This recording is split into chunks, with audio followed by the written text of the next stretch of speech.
There's a curious article that has caught my eye, and I don't know what to make of it. I don't know if I like it, and I don't know if I hate it. So I will let you be the judge of it. It's the third prose poetry, or just an article of some sort, a life writing exercise maybe. It's called, it's in the book called Two Cups of Mint Tea. Two Cups of Mint Tea by Sonil Varma. This is the article. I'll read it for you, and I don't know whether I should laugh or cry. For the love of all women and good of no man. This guy hates men. Now, what kind of a person would have an email address that reads hopelessromantic at sexmagnet.com or popcornpoet at netscape.net or intensewords at yahoo.com? I do. No, no, no, I really do. My CV records my interests as beautiful women, poetry, cartooning, writing other stuff, cooking, walking on the beach on a low lit moon, tracking, photography, creating all kinds of email IDs, my favorite pastime activity, and learning. We'll be tackling only women and poetry in this piece. There is no room for anything else. Yes, I will say. According to me, a poet must have a few qualities. I would list them as passion, romance, love for nature. It should be love of nature or love for nature, maybe, and a certain amount of irresponsibility towards practicality. And then there's the big one: you don't find poetry, poetry finds you. It must have been one of those warm winter mornings of my early adolescent days in school, under the tree with yellow flowers, besides the yellow hayish cricket football fields. That is where poetry came to me. Nothing dramatic happened. No flashes or angels or even a spark of a matchstick. Poetry fell on me through one of the yellow flower petals that gently came to kiss the earth, lost their address, and landed on my head like a feather in my cap. I wrote my first nature poem, and it is lost in the sands of time. It was nothing spectacular, and the emotion has been reported in my latter pieces, so I'm not upset.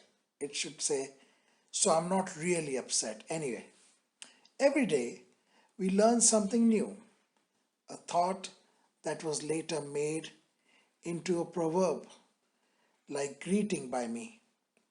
Sorry. Every day we learn something new, a thought that was later made into a proverb like greeting by me. Life goes on and we learn to live. I've always believed in true love, nature's superiority over human beings, and the fact you should not add too much salt to your soup. Ha ha ha. I've always believed that poetry exists and there is a possibility that people may write poems. That helped. My second poem was a limerickish extravaganza on our science teacher and how. It shouldn't say and how, it, it should say and it read. When angered, he was a tiger wounded. For example, when a fly on him landed, just when he was on the boil, The fly made his mood go further spoil. And this Mr. Raghunathan, who wouldn't hurt a fly, hit it so hard that it had to die, etc. The poem was lost in sands of time, but like in Maori history, it was repeated so often to so many, it shouldn't say students, but it says students, to so many students and other people as my first poem, officially speaking, of course, that I remember it. So he's saying this was actually the second poem, but because he has repeated it to so many, there's no need of writing students. Anyway, love poems started with Dimple, not Natalie. Natalie was my first crush, and her brother Murli did not like me, billboarding the fact. But wait, now that I think of it, I did write poems for my Natalie, but lost in sands of time. All the early Dimple poems are gone except The Storm. It was about our first kiss. The blood-red evening skies still brings memories to my mind, bring voices to my ears, to my eyes it brings tears. And when your hand I held, then my love you felt. How did it start? The storm. The storm stopped outside, the fire grew inside. Closer and closer still I came. Who could take the blame? Your hair blew on my face as I held you, one hand on your waist, another on your face. I held you tight. With all your grace, you lied, you lied, you lied. There shouldn't be a question mark, just the repetition is good. You said you loved me, and I was a fool to believe. You lied. As I stroked your hair in the dream that wasn't there, I know you don't, but I care, I care, I care. There should be three I cares, but there's only two. The thunder in the skies, the fear in your eyes. Closer still I came, my passion set aflame. We couldn't stop the storm. You melted in my arms, your beauty and my charms. Our lips softly touched, your cheeks slightly blushed. Our lips fully met, and the wild fire it set. Our senses on a ignite, on a wild, thoughtless, stormy night. The shock from your vibrant touch, the heartless heartbeat, made you insecure and nervous as you turned to retreat. I caught you in your flight and held you tight in the still of the night. Your eyes sparkled, your lips trembled. Where did it come from? The storm. I whispered in your ears before you disappeared, leaving behind doubts, distrust, and fears. Oh my God, this is so long. Anyway, sorry, I was gone. The storm went on and on. The love was dead and gone. My life's torn apart. Crash! Down went my heart.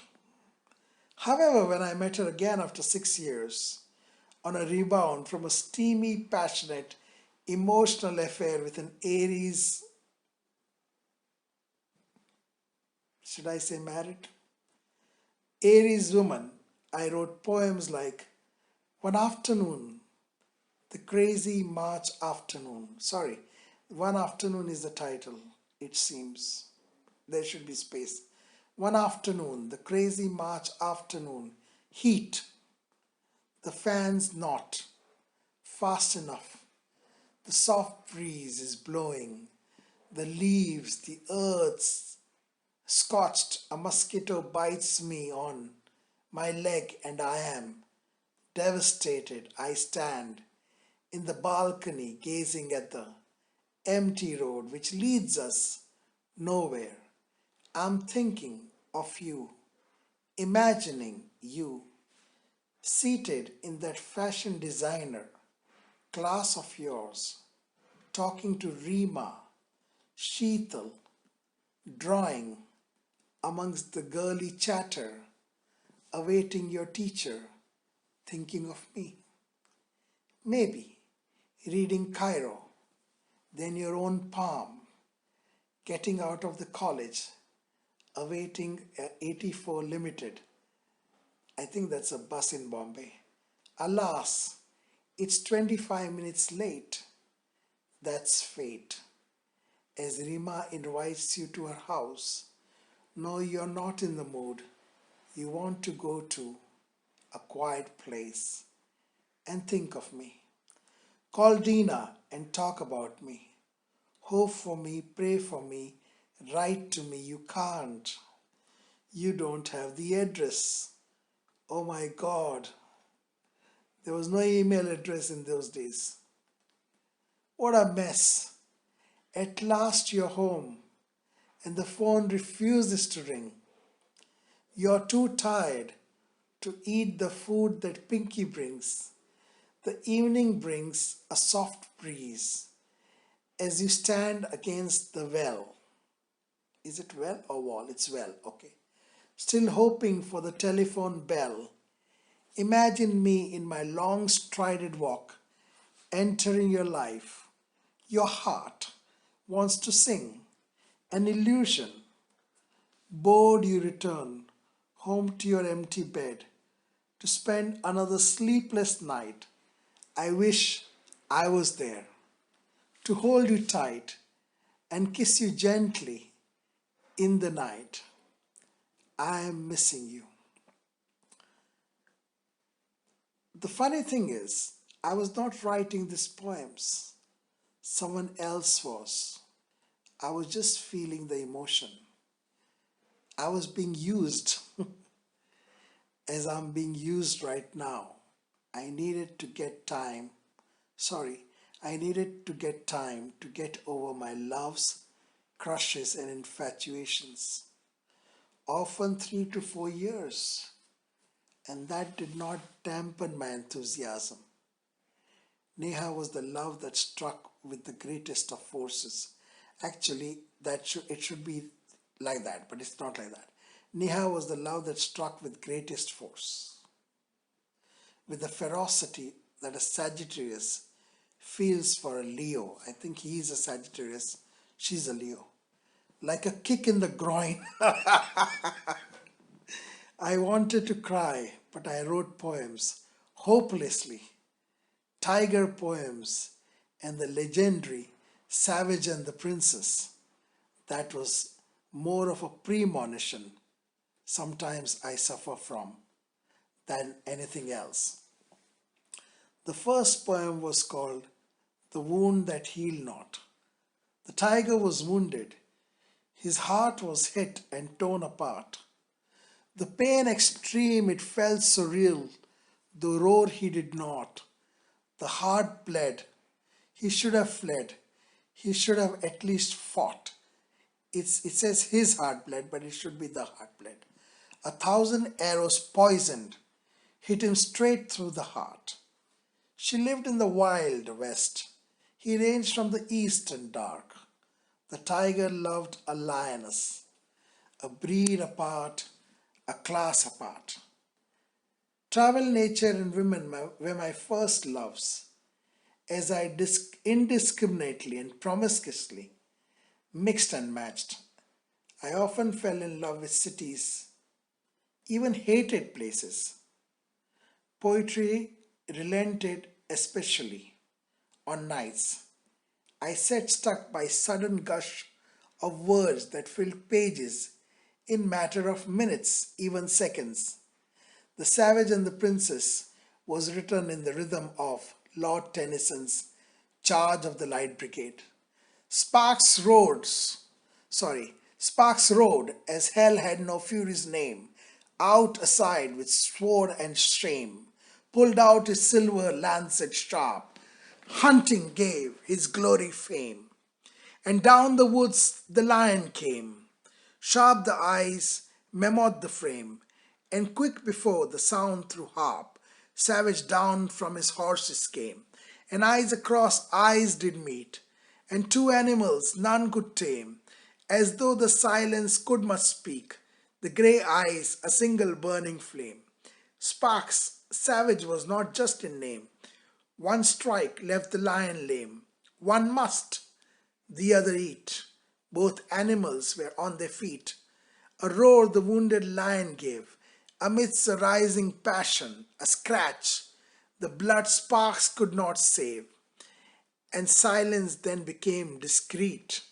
The pride and arrogant left insane. A smile reached the wounded savage eye, his arm bleeding like it rains, his lancet 1.5 meters long. That's very long. Swiss across the air like a song. The lion was faster than most. The lion played the jungle host. His claws penetrated savage guts, and deeper the deeper cuts, while seeing blood his own made Sparks smile. A battle, a battle, a battle a mile. Sparks adored the lion's style, and speed he had to catch up in a while. The golden mane he came close, and as the scarlet blood flows, Swiss went the savage eyes. The lancet moved faster, hard and high. The saber cut the lion's throat. A smile the hunter gave a gloat, and savage killed with poetic rhythm, killing and slander the savage anthem. Night after night, day after day, it was the same, the savage and his bloody games, as evil spark gained savage name, and hoofs thundered, and earth shuddered, as savage came and savage came. And thus my journey of romance and poetry continues, sometimes stuttered, sometimes ignored, not as passionate as the married Aries woman, not as heartfelt as Emma, my Taurian Pakeha girl, not as eternal as the Leo affair, but small and pleasant, sometimes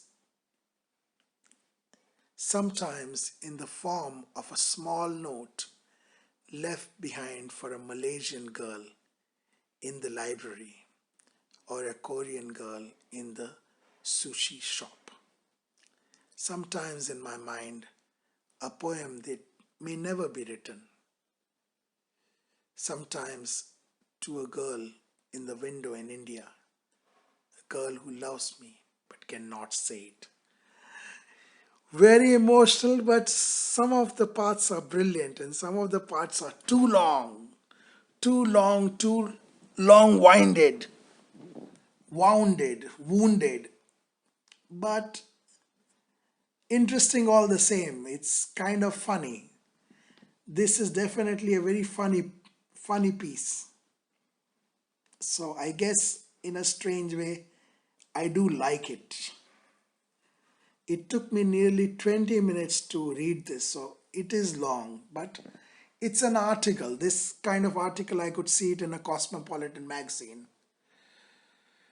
It's a prose poem which talks about a person who's very emotional and falls in love with all kinds of women, as we all do. I mean, women are our occupational hazard, and some of us still believe in love and some of us don't. And as time goes, you change your perspective on life, love, and philosophy, and that's just the way it is.